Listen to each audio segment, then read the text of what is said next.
Now, let's dive into today's story. Chapter 1. The Foundation of Trust. Russell Bowers stood on the construction site of his latest project, a luxury apartment complex in downtown Phoenix. At 42, he had built an empire from nothing, starting with a single hammer and a pickup truck 20 years ago, now commanding a multi-million-dollar construction company. His weathered hands, scarred from years of manual labor before he could afford to hire crews, gripped the blueprints as he surveyed his domain. "Mr. Bowers, the city inspector is here," called out his foreman, Carlos Booth, approaching with a clipboard. Carlos had been with Russell since the early days, one of the few people Russell truly trusted. Russell nodded, his steel-gray eyes scanning the horizon. Trust was a commodity he'd learned to ration carefully.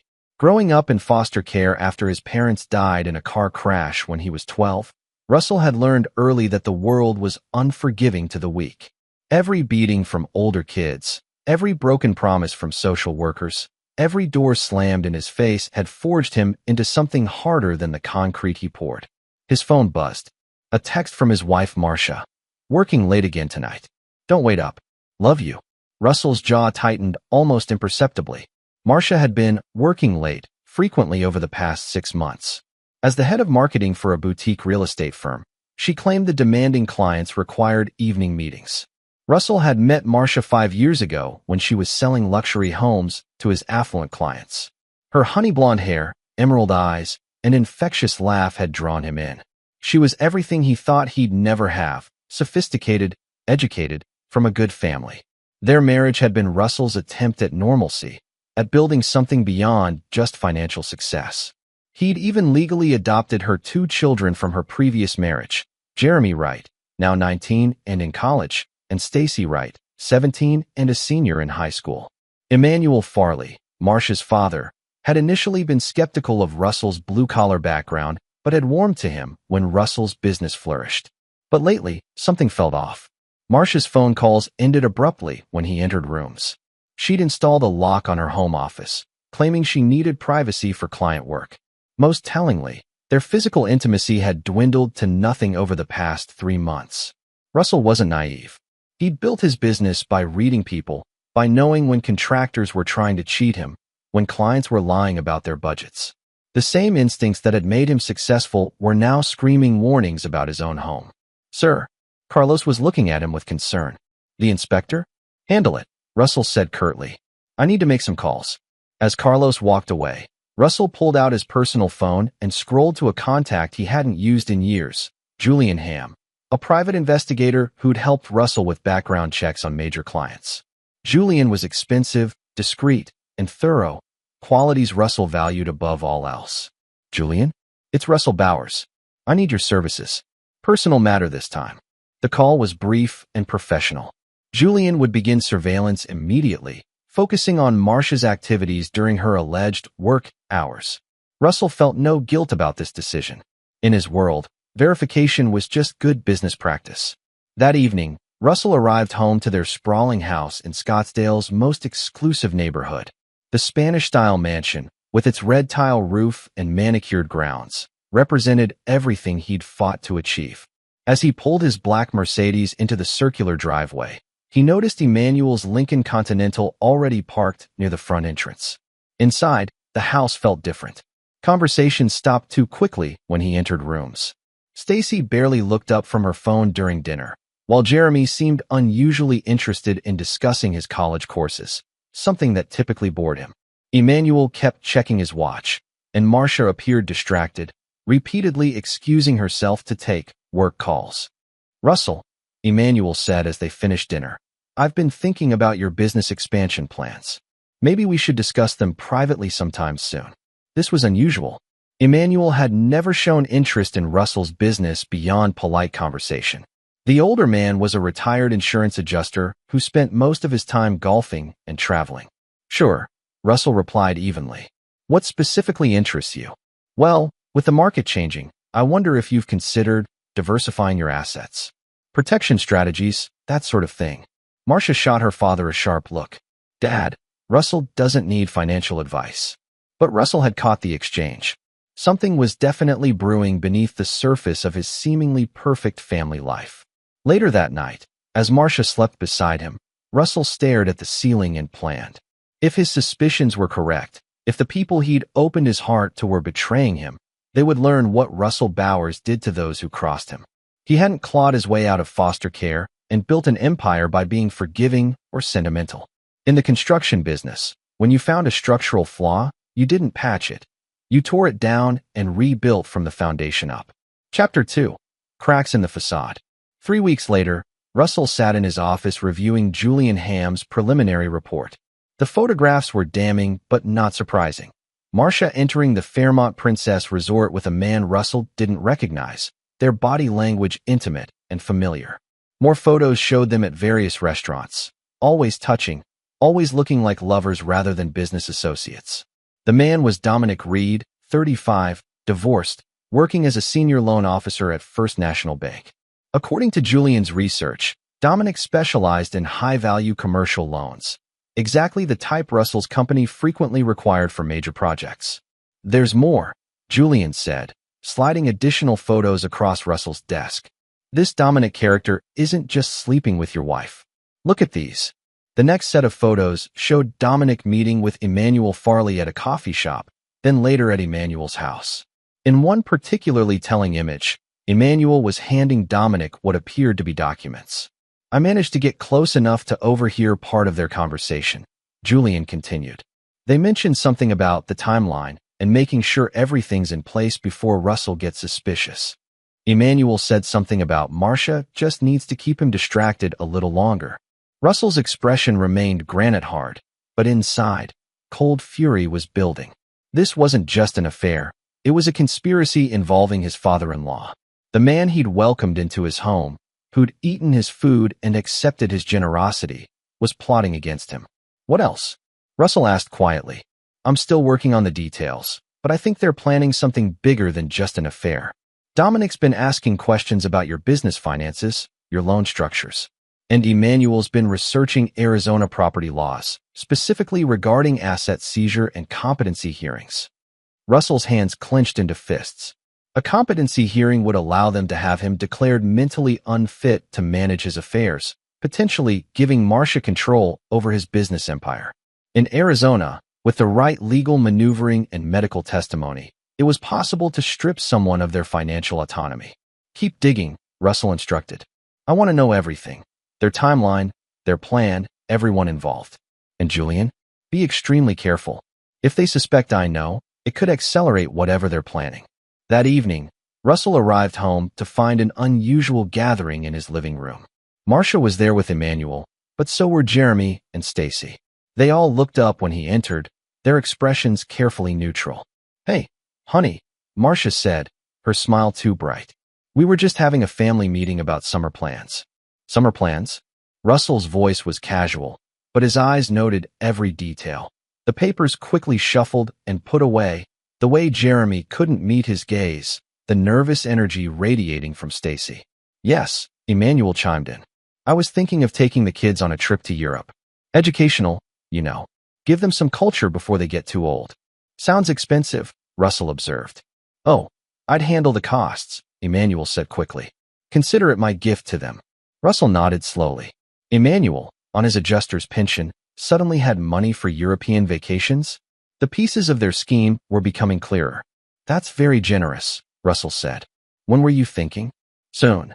Stacy spoke up suddenly, then flushed when everyone looked at her.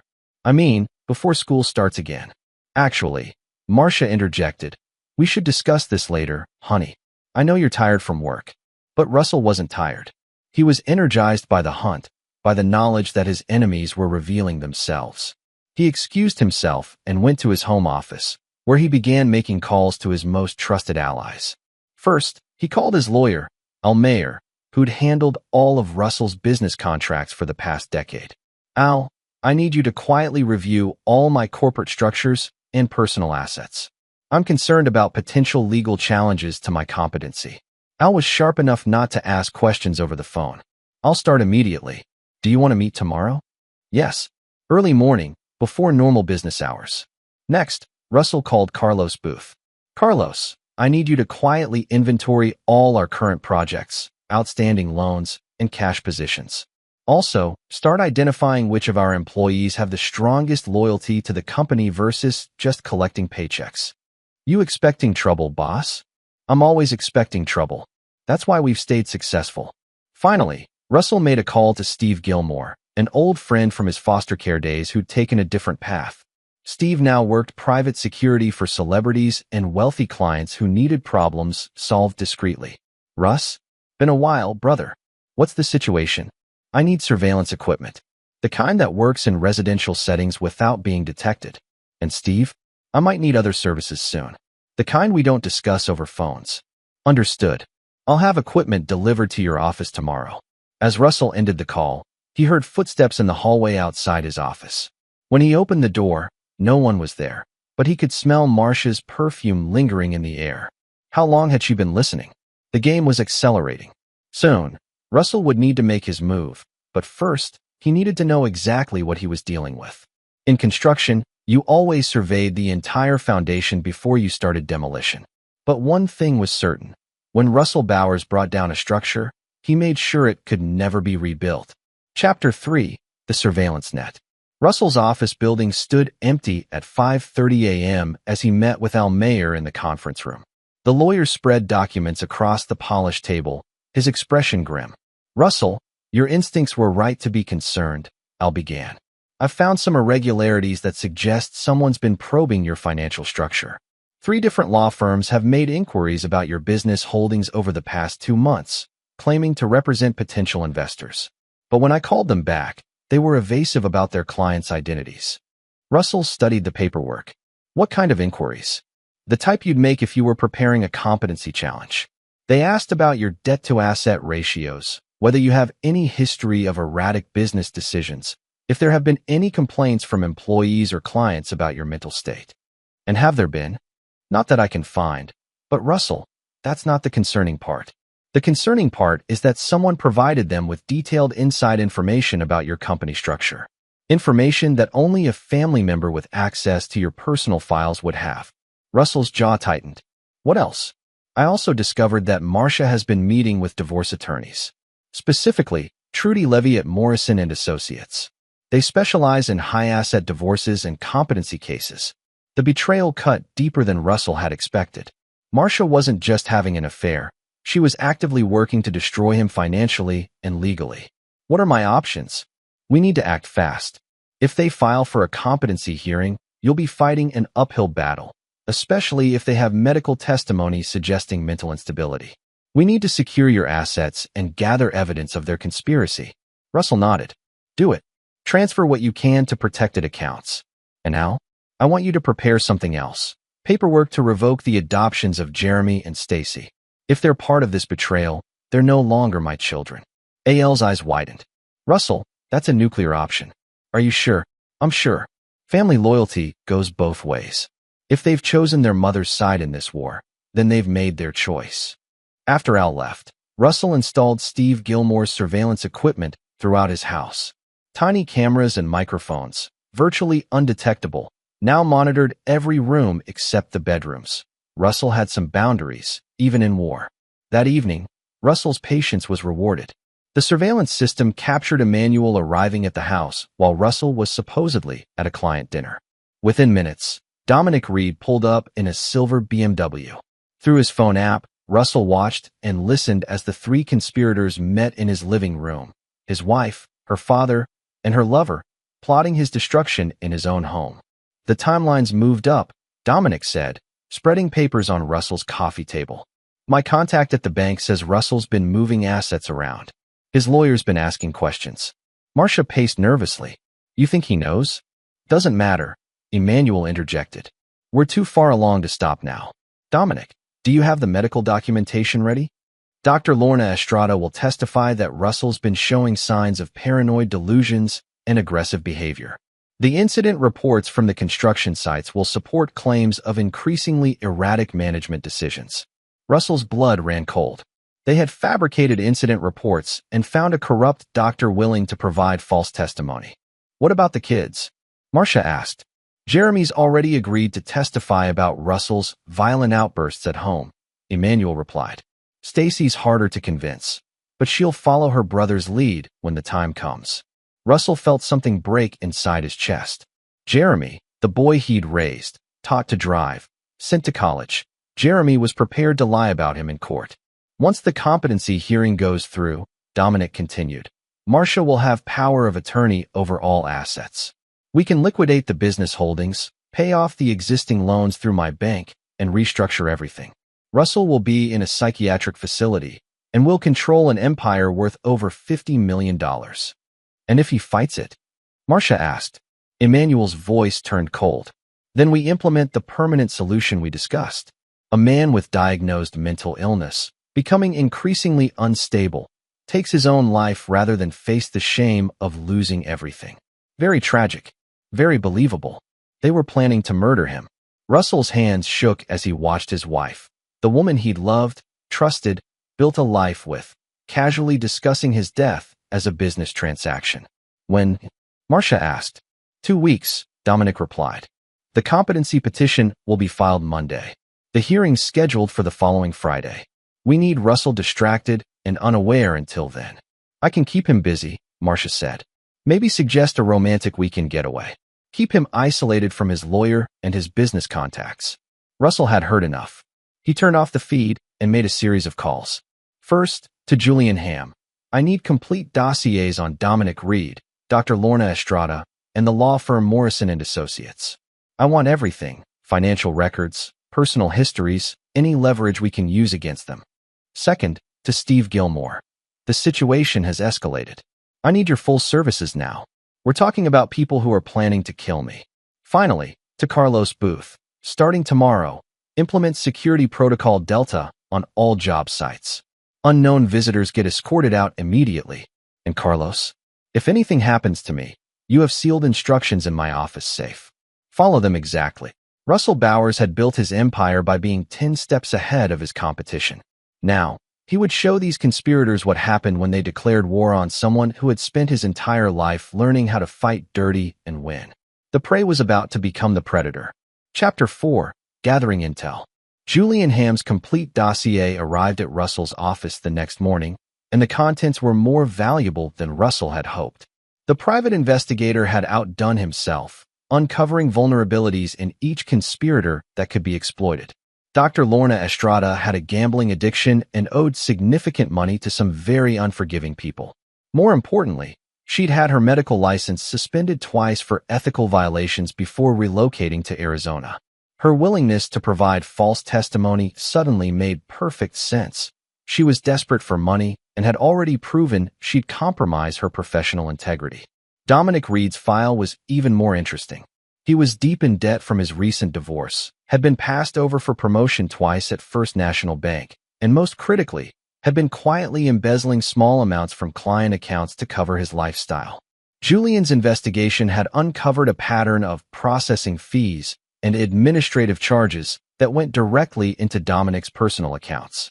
The law firm Morrison & Associates had been involved in 3 previous cases where competency hearings were later overturned due to fraudulent medical testimony. They were currently under investigation by the State Bar Association. But it was the information about his own family that hurt most. Julian had documented Jeremy's gambling debts. Apparently, Russell's adopted son had developed expensive habits at college and owed money to several bookmakers. Emmanuel had been paying Jeremy's debts in exchange for his cooperation in the conspiracy. Stacy's file showed she wasn't willingly involved, but was being manipulated through a combination of threats and promises. Emmanuel had convinced her that Russell was becoming dangerous and that the family needed to protect themselves. Russell set the files aside and called Steve Gilmore. I need a meeting. Somewhere private. They met at a construction site Russell owned on the outskirts of Phoenix, far from any surveillance or potential witnesses. Steve arrived in an unmarked van filled with equipment and personnel. Talk to me, Russ. What are we dealing with? Russell explained the conspiracy, the planned competency hearing, and the threat to his life. Steve listened without interruption, his expression growing darker with each detail. These people have no idea who they're fucking with, Steve said finally. You want them destroyed, I assume? Completely. But I want them to understand why it's happening. I want them to know that Russell Bowers doesn't forgive, doesn't forget, and doesn't lose. What's the timeline? They file the competency petition Monday. Hearings the following Friday. We have 8 days to dismantle their entire operation and turn it against them. Steve nodded. Here's what we're going to do. First, we're going to use their own evidence against them. Dr. Estrada's gambling debts, Dominic's embezzlement, the law firm's ethics violations. We're going to expose everything simultaneously. That's not enough, Russell said coldly. They plan to kill me. Exposure isn't sufficient justice. I'm not finished. Second, we're going to give them exactly what they think they want, but with a twist. They want to declare you mentally unfit? We're going to let them try, but the evidence they present will implicate them in a conspiracy to commit fraud and potentially murder. Russell's eyes gleamed. Explain. Your surveillance equipment has been recording everything. Their planning sessions, their discussion of forged documents, their admission of intent to eliminate you if the legal route fails. We're going to let them walk into court and present their fabricated case, then hit them with evidence of their conspiracy. What about my family? Steve's expression softened slightly. Jeremy's made his choice. He's an adult who decided to betray you for money. But Stacy's different. She's being manipulated. We can probably save her from this mess. Russell considered this. Jeremy doesn't get forgiveness. He's an adult, and he chose his side. But you're right about Stacy. She's still salvageable. Good. Now, here's where it gets interesting. We're not just going to defend against their attack. We're going to destroy them so completely that they'll spend the rest of their lives paying for what they tried to do to you.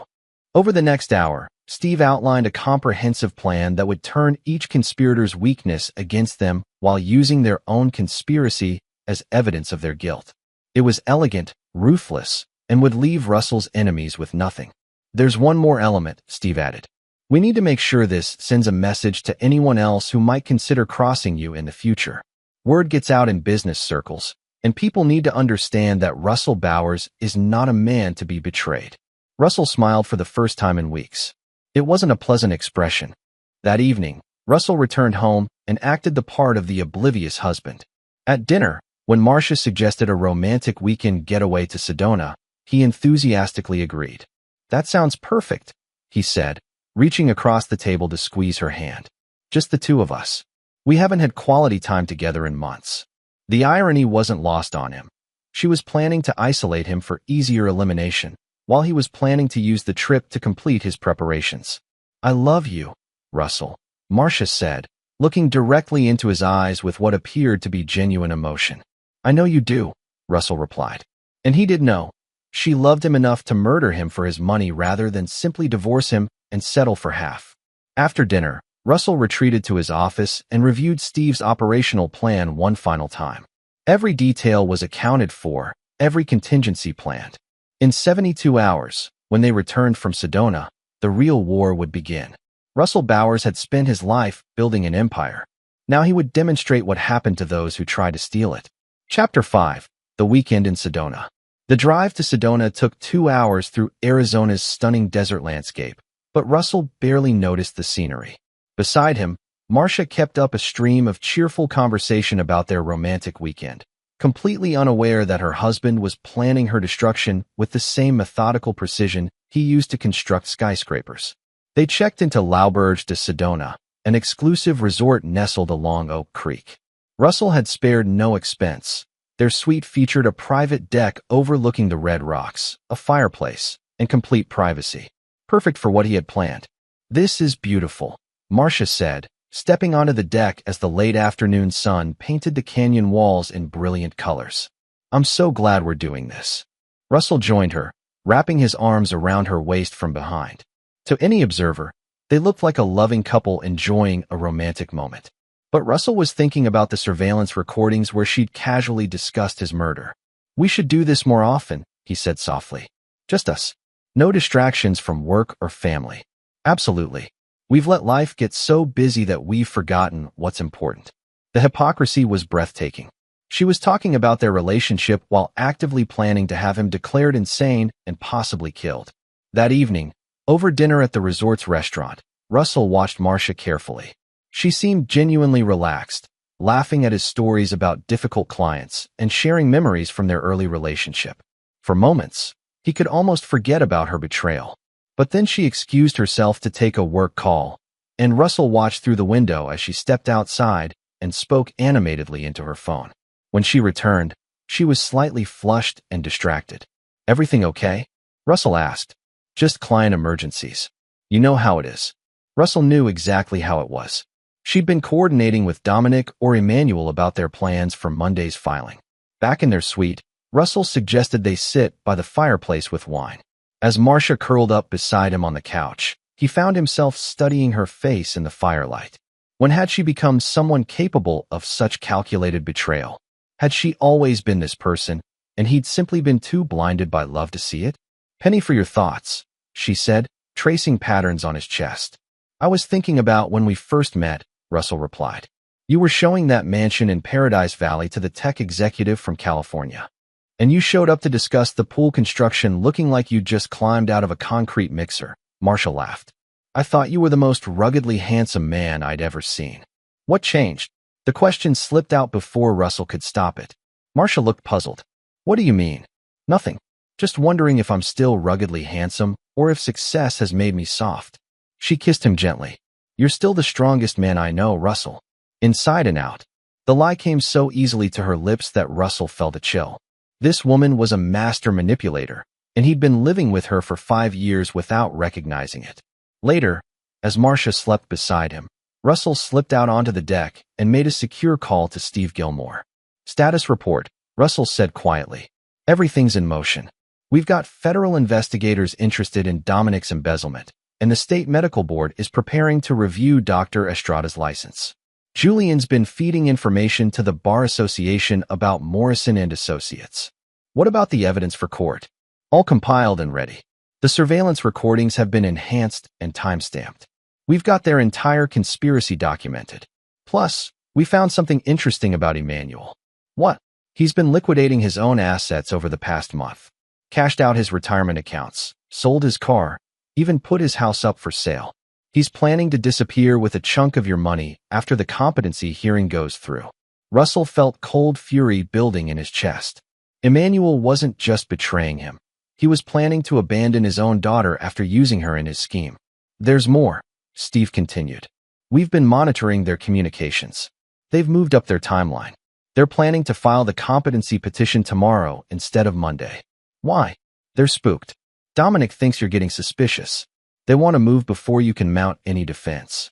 Russell closed his eyes and controlled his breathing. They were trying to strike while he was isolated in Sedona, unable to coordinate with his lawyer or access his files. "Are we ready for early deployment?" "More than ready. In fact, it works better for us. They'll be rushing, making mistakes. And Al Mayer has been expecting this acceleration. He's prepared counter-filings that will be submitted simultaneously." "Good. Anything else?" "Yeah. Jeremy's been asking questions about when he'll get his inheritance money. Kid's getting impatient. Russell's adopted son was so eager for his destruction that he couldn't wait for the family fortune." The betrayal cut deeper each time Russell thought about it. "Execute the plan as scheduled," Russell instructed. "When we return tomorrow evening, I want to be walking into their trap with our own trap ready to spring." Russell ended the call and returned to bed, where Marcia was still sleeping peacefully. In 12 hours, her world would begin collapsing around her. By the end of the week, everything she'd planned to steal from him would be gone, and she'd be facing federal charges. Russell Bowers had built his empire by being patient, methodical, and absolutely ruthless when crossed. Tomorrow, his enemies would learn why no one stole from Russell Bowers and live to enjoy it. Chapter 6. The Return. Russell and Marcia drove back to Phoenix Sunday evening in companionable silence. Marcia seemed genuinely relaxed from their weekend, occasionally reaching over to squeeze Russell's hand or comment on the desert sunset. Russell responded appropriately, playing the role of the loving husband while his mind calculated the timing of the next 24 hours. They arrived home to find Emmanuel's car in the driveway and lights on throughout the house. As they entered, Russell could hear voices from the living room. Emmanuel, Jeremy, and someone else he didn't recognize. "Honey, I think my dad's here with the kids," Marcia said, but her voice carried an odd tension. "I wonder what's going on." Russell knew exactly what was going on. They were having their final coordination meeting before filing the competency petition in the morning. In the living room, they found Emmanuel, Jeremy, and a woman in her 50s with sharp features and an expensive suit. Russell, Marcia. Emmanuel stood quickly. This is Trudy Levy from Morrison & Associates. She was just explaining some legal matters to Jeremy about his college trust fund. Russell shook the attorney's hand, noting her nervous energy and the way she avoided direct eye contact. Nice to meet you, Ms. Levy. I wasn't aware Jeremy had any legal issues with his trust fund. Just routine paperwork, Trudy said quickly. Nothing to concern yourself with. Jeremy, sitting on the couch, looked pale and wouldn't meet Russell's eyes. Stacy was noticeably absent. According to Steve's intelligence, she was at a friend's house, deliberately kept away from this final meeting. How was Sedona? Emmanuel asked, clearly eager to change the subject. Wonderful, Marcia replied. Very relaxing. Just what we needed. Russell's phone buzzed with a text from Steve. All units in position. Ready on your signal. You know, Russell said conversationally. I think I'll go to the office early tomorrow morning. Got some paperwork to catch up on after our weekend away. He watched as glances were exchanged around the room. They didn't want him at his office where he'd have access to his lawyer and business files. Actually, Trudy interjected, I was hoping to schedule a meeting with you tomorrow morning. Just some routine questions about your business structure for Jeremy's trust documentation. Of course, Russell smiled. What time works for you? How about 10 a.m.? At our offices? Russell pretended to consider this. They wanted him at their law firm at 10 a.m., probably when they'd be filing the competency petition and serving him with papers. Perfect. I'll be there. As Trudy Levy left and Emmanuel made excuses to follow her, Russell noticed Jeremy lingering in the living room. Everything okay, son? Russell asked, the word son feeling bitter in his mouth. Jeremy finally looked up, and Russell saw guilt and fear in his eyes. Russell, there's something I need to tell you. For a moment, Russell felt a spark of hope. Maybe Jeremy was going to confess. Maybe he could still be saved from this conspiracy. What is it? Jeremy's mouth opened and closed several times before he spoke. I want you to know that I appreciate everything you've done for me. College, the trust fund, treating me like your real son. You are my real son, Jeremy. Biology doesn't determine family. Jeremy's eyes filled with tears, but he continued. I know I haven't always been grateful. I've made some mistakes, gotten into some trouble. But I want you to know that, whatever happens, it's not because I don't care about you. Russell studied his adopted son's face. Jeremy was trying to salve his conscience while still going through with the betrayal. He wanted Russell's forgiveness for what he was about to do. Jeremy, Russell said softly, we all face choices that define who we are. The measure of a man isn't whether he makes mistakes. It's whether he does the right thing when it matters most. Jeremy nodded miserably and fled upstairs to his room. Later, after Marcia had gone to bed, Russell sat in his office making final preparations. He transferred additional assets to protected accounts, updated his will to remove Jeremy and Marcia as beneficiaries, and sent final instructions to his key personnel.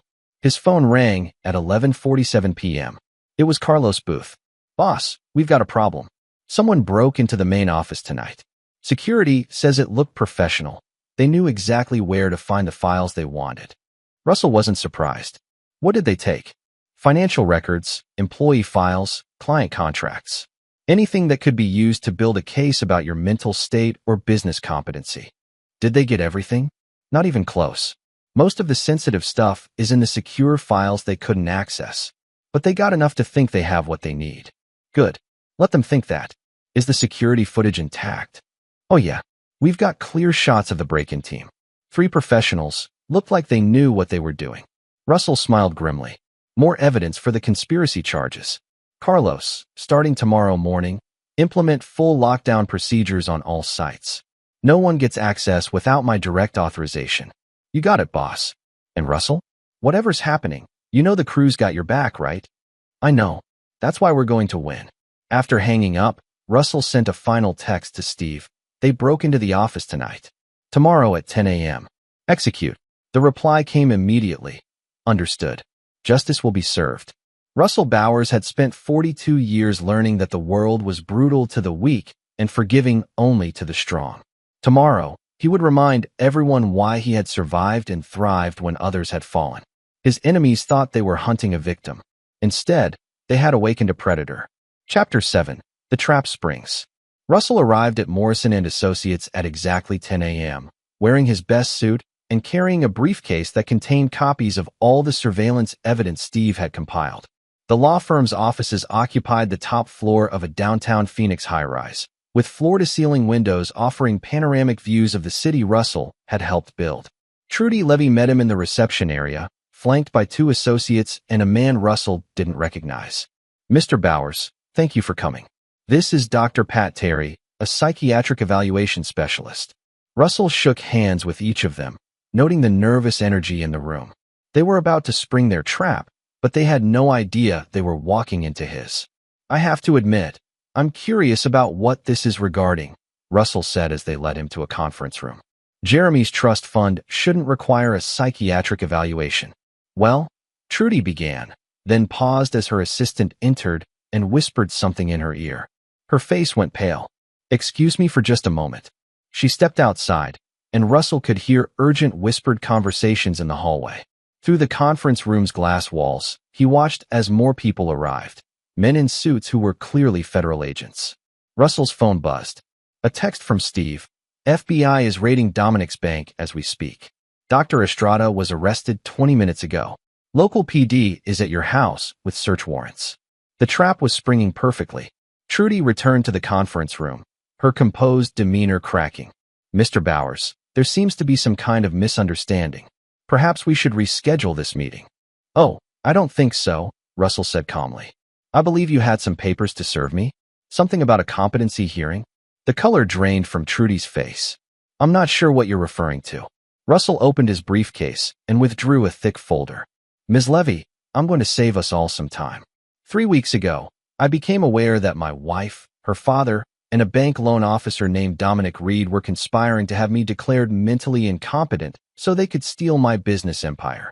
He spread surveillance photos across the conference table. "These photos document their meetings at my house, where they discussed fabricating evidence of my mental instability, forging medical reports, and bribing court officials."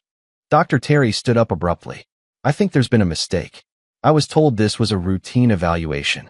"Sit down, Doctor," Russell said, his voice carrying the authority of someone accustomed to command. "You're mentioned specifically in their recorded conversations. Something about providing false testimony regarding my mental state." Russell activated a small digital recorder and played a portion of the surveillance audio. The room filled with the voices of Emmanuel, Marcia, and Dominic discussing their timeline and Dr. Estrada's willingness to provide fabricated psychological evaluations. "This is impossible," Trudy stammered. "You can't have recorded private conversations without consent." "Actually, I can. These conversations took place in my home, and Arizona is a one-party consent state. Since I own the property where the recordings were made, they're completely admissible in court." Russell's phone rang. He answered it on speaker. "Russell Bowers." "Mr. Bowers, this is Agent Derek McClure with the FBI. We're currently executing search warrants at First National Bank and several residential properties in connection with a federal investigation into bank fraud and conspiracy. We'd like to speak with you at your earliest convenience." "I'm currently at the offices of Morrison and Associates," Russell replied. "I believe you'll find several of the individuals you're looking for here. We'll be right up." Russell ended the call and looked around the conference room. Trudy Levy was frantically making calls, Dr. Terry was trying to leave, and the associates were whispering among themselves. "Here's what's going to happen," Russell said, his voice cutting through their panic. "In about 5 minutes, federal agents are going to arrest most of you for conspiracy to commit fraud. Ms. Levy, your law firm's already under investigation by the State Bar for previous fraudulent competency cases. This will end your career." "You can't prove anything," Trudy said desperately. Russell played another audio clip, this one featuring Trudy's voice discussing how to present fabricated evidence to make Russell appear paranoid and unstable. "Dr. Terry, you might want to call your lawyer. The FBI is very interested in your previous cases where you provided convenient psychiatric evaluations for large fees." Dr. Terry was already heading for the door, but it opened before he reached it. Agent McClure entered with 3 other FBI agents. "Nobody leaves," Agent McClure announced. "We have arrest warrants for Trudy Levy, Dr. Pat Terry, and Emmanuel Farley." "Emmanuel's not here," Russell informed them. "But I have his current location." Russell's phone buzzed with updates from Steve. The coordinated raids were happening simultaneously across the city. Dominic Reed had been arrested at First National Bank as federal investigators seized his computers and files. Dr. Estrada was in custody, along with evidence of her fabricated medical reports. Emmanuel had been found at Marcia's real estate office, where he'd been trying to convince her to flee. And Marcia herself was currently being questioned by police at Russell's house, where they'd found documents outlining the entire conspiracy. As the FBI led Trudy and Dr. Terry away in handcuffs, Agent McClure approached Russell. "Mr. Bowers, we're going to need your full cooperation in this investigation. Your surveillance evidence is crucial to building our case." "You'll have everything," Russell assured him. "But Agent McClure, there's something else you should know. They weren't just planning to steal my assets through fraudulent legal proceedings. They discussed killing me if the competency hearing didn't work." Agent McClure's expression hardened. "We'll be adding attempted murder conspiracy to the charges." Russell nodded and gathered his papers. Phase 1 of his revenge was complete. The legal system would handle the criminal charges, but Russell's personal justice was just beginning. His enemies had awakened something in Russell Bowers that they couldn't put back to sleep, and he was far from finished with them. Chapter 8: The Reckoning. Russell returned home to find police cars lining his street and crime scene tape around his property. The FBI had transformed his house into a crime scene, with agents photographing documents and collecting evidence from every room where the conspiracy had been planned. Agent McClure met him at the front door. "Mr. Bowers, your wife is in federal custody.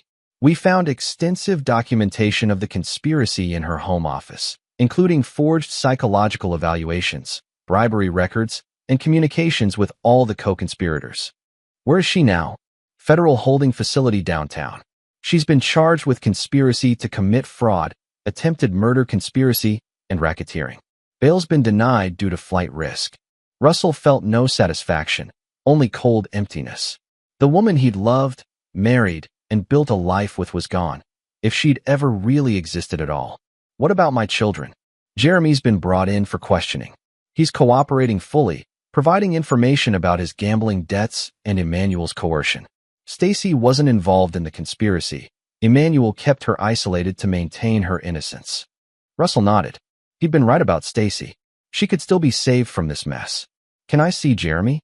He's asked to speak with you." "But Mr. Bowers, understand that he's admitted to his role in this conspiracy. He's going to face charges." 2 hours later, Russell sat across from Jeremy in a sterile interview room at the FBI field office. His adopted son looked younger than his 19 years, his face streaked with tears and his hands shaking. "Russell, I'm so sorry," Jeremy began. "I never wanted it to go this far. I owed so much money, and Emmanuel said he could make it all go away if I just testified that you'd been acting strange lately." Russell studied the young man he'd raised as his own son. "How much money, Jeremy?" $47,000. "I got in deep with some bookmakers at college. They were threatening to break my legs if I didn't pay. So you decided to betray me instead." Jeremy broke down completely. "I thought it would just be a simple competency hearing. Emmanuel said you'd get treatment, and then everything would go back to normal.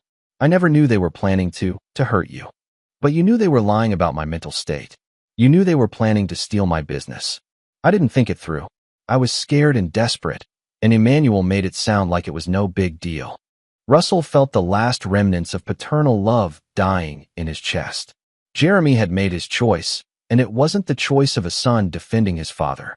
"Jeremy, I want you to understand something. When I adopted you, I made you my heir. I was planning to leave you and Stacy everything I'd built. You would have inherited an empire worth $50 million. Jeremy's eyes widened in horror as the magnitude of his betrayal became clear. "Instead," Russell continued, "you chose to help steal that empire from me for gambling debts. You chose Emmanuel's money over our family." "I can make this right," Jeremy pleaded. "I'll testify against all of them. I'll tell the FBI everything. You already are telling them everything. But Jeremy, there's something you need to understand about me. I don't forgive betrayal. Ever. When people cross me, I don't give second chances." Russell stood to leave. "You're no longer my son. I'm revoking the adoption and removing you from my will. You'll face whatever legal consequences come from your choices, and you'll do it alone." "Russell, please. My name is Mr. Bowers to you now." Russell left Jeremy sobbing in the interview room and drove to see Stacy, who was staying with Geraldine Jacobs, Russell's mother. Geraldine lived in a modest house in Tempe, the same house where she'd welcomed Russell when he'd aged out of foster care at 18. "Mom," Russell said as Geraldine opened the door.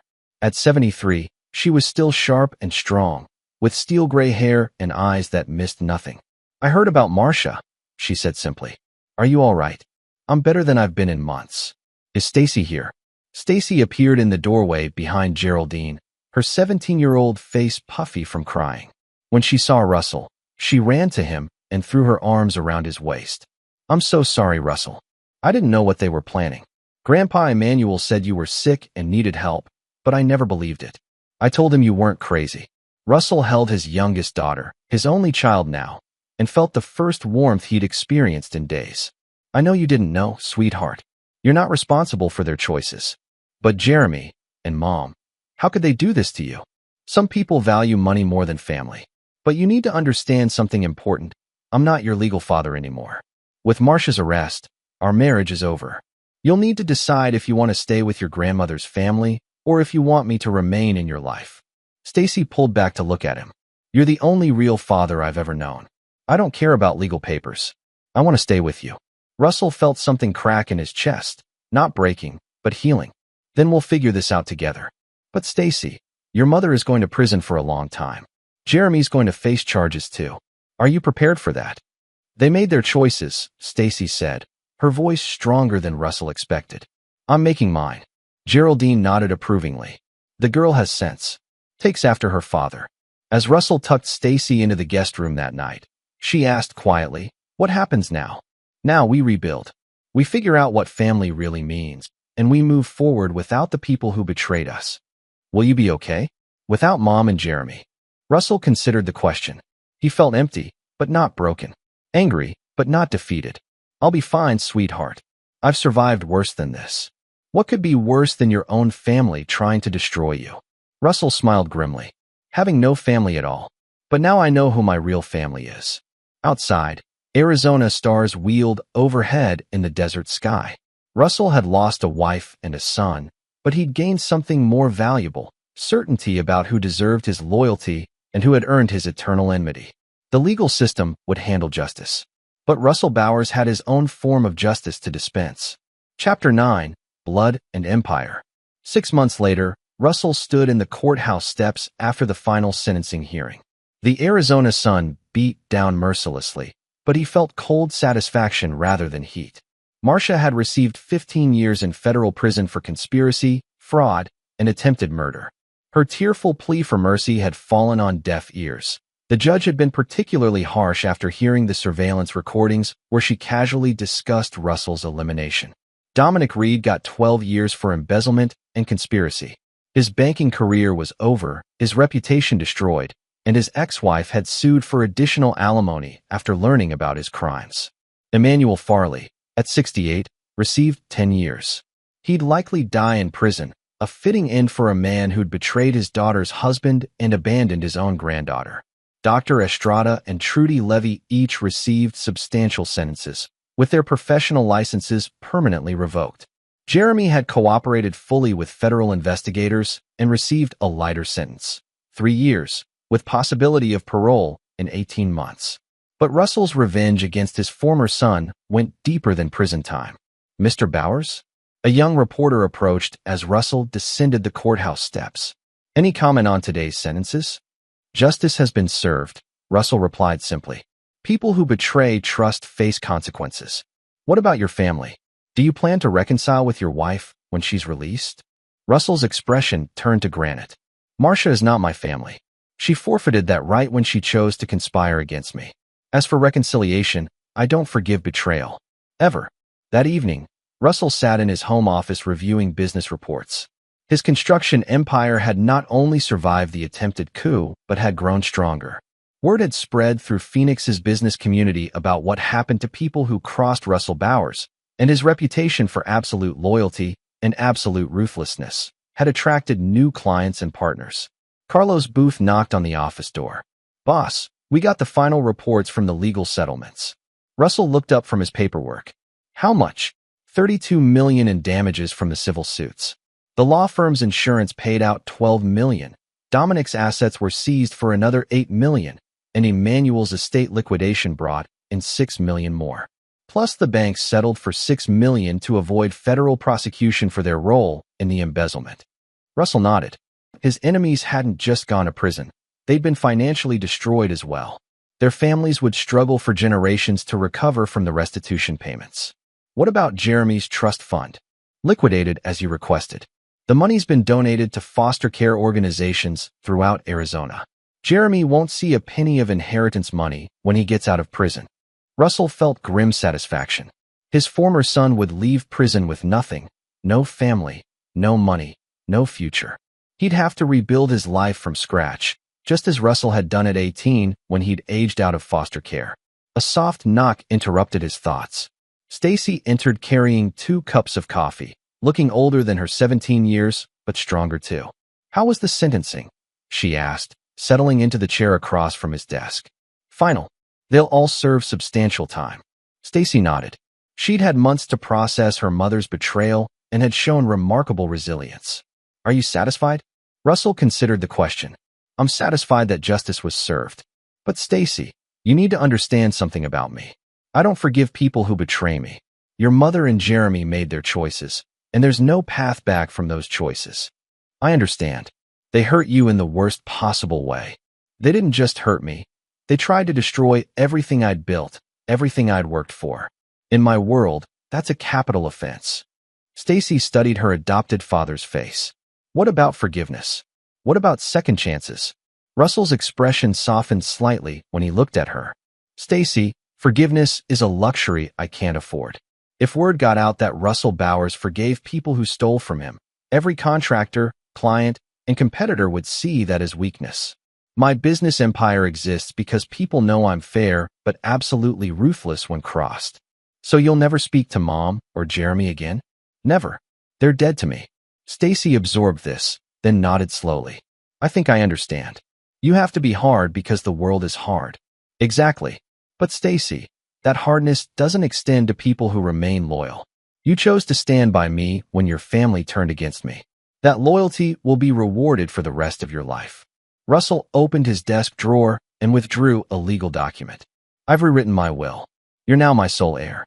When I die, you'll inherit an empire worth over $100 million. But more importantly, you'll inherit the knowledge of how to keep it." Stacy's eyes widened. "Russell, that's incredible. But what if Jeremy changes? What if he tries to make amends when he gets out of prison?" Russell's expression turned to ice. "Jeremy ceased to be my son the moment he chose gambling debts over family loyalty. When he gets out of prison, he'll find that every bridge to this family has been permanently burned. He'll be a stranger to us. That seems harsh." "The world is harsh, Stacy. I didn't make it that way, but I've learned to thrive in it. People who betray Russell Bowers don't get second chances. They get justice, and then they get forgotten." Russell stood and walked to the window overlooking his estate. In the distance, the lights of Phoenix twinkled like earthbound stars, representing the city he'd helped build and the empire he'd fought to protect. "Your mother thought she could take everything from me," he said quietly. "She thought I was weak enough to be manipulated and destroyed. Instead, she learned that Russell Bowers doesn't lose. He adapts, he survives, and he makes sure his enemies pay the full price for their betrayal." Stacy joined him at the window. "And now we move forward. We build something better than what we had before. We remember who we can trust and who we can't. And we make sure that anyone else thinking of crossing this family understands exactly what happened to the last people who tried." Russell put his arm around Stacy's shoulders. "You're my daughter now, in every way that matters. But remember, family isn't just about blood. It's about loyalty, trust, and standing together when the world tries to tear you apart." "I'll remember," Stacy promised. Outside, the Arizona desert stretched endlessly under a canopy of stars. Russell Bowers had lost a wife and a son to betrayal, but he'd gained something more valuable: absolute certainty about who deserved his loyalty and who had earned his eternal enmity. In the construction business, when a foundation proved unsound, you didn't patch it. You tore it down completely and built something stronger in its place. Russell Bowers had torn down his old family and built a new one. And this time, he'd chosen the materials more carefully. The empire would endure. The betrayers would be forgotten. And Russell Bowers would never forgive, never forget, and never lose again.